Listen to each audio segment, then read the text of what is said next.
Welcome to Echoes from the Word, where we resonate insight from Scripture's depths. We go beyond the surface, mining the Word for the truths that still speak, still stir, and still shape us. If you're ready to hear what heaven is still saying, then you're in the right place. Let's journey into the Word and let its echoes transform your world. Echoes from the Word is brought to you by Biblical Mind. Now here is today's echo. He has not stopped showing his kindness to the living and the dead. These words, spoken by Naomi in Ruth 2:20, were more than a passing observation. They are a profound testimony. In them, she reaffirms the character of the very God she had discipled Ruth to trust. A God whose covenant love stretches beyond the grave, whose mercy embraces both the grieving and the hopeful. But pause for a moment, because from these same lips we also hear another seemingly conflicting declaration.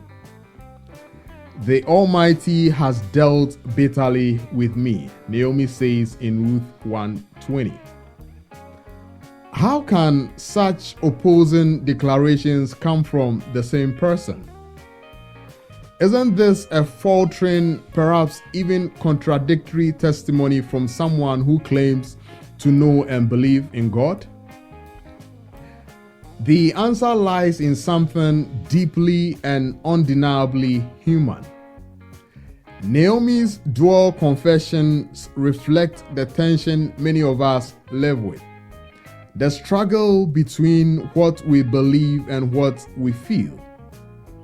When life wounds us deeply, when we experience a heavy tragedy, when loss becomes a pattern, when suffering lingers longer than we expected, when prayers go unanswered, it becomes very easy, even instinctive, to reinterpret God's character through the lens of our pain or circumstances.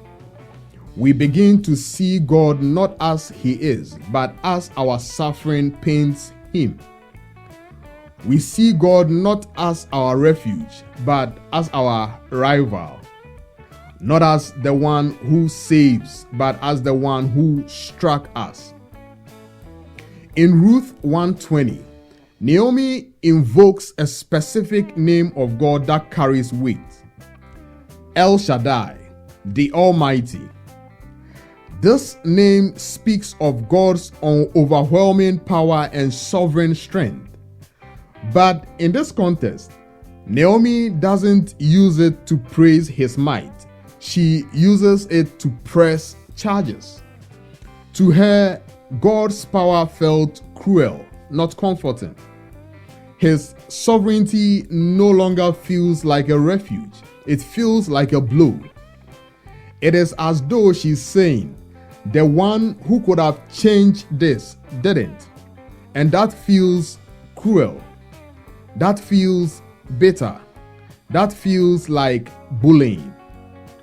But here lies a danger we must recognize when our pain starts narrating our theology. We risk bearing false witness about who God truly is. How can we reflect the goodness of God to a world that does not know Him, if in our own valleys we portray Him as harsh, unkind, or unjust? Yes, it is human to hurt. It is natural to grieve.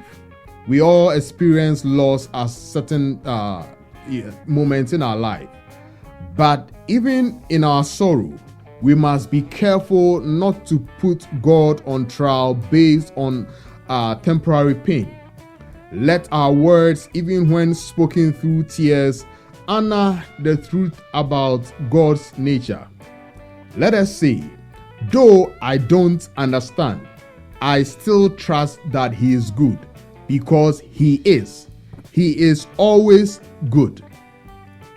Naomi's two statements weren't about two different gods. They were about the same God. The God Naomi once accused is the same God she later praised. That means the difference wasn't in God. It was in her perception of Him. God had not moved. Her pain had merely clouded her view. And as her vision cleared, her testimony changed. Her bitterness began to give way to restored faith. So if you are walking through a bitter season, if tragedy has shaken the foundation of your faith, and you are struggling to reconcile your pain with your belief in God, I pray this over you. May the peace of God steady your heart and mind. May His presence draw near to your confusion. May faith be restored. May hope be renewed.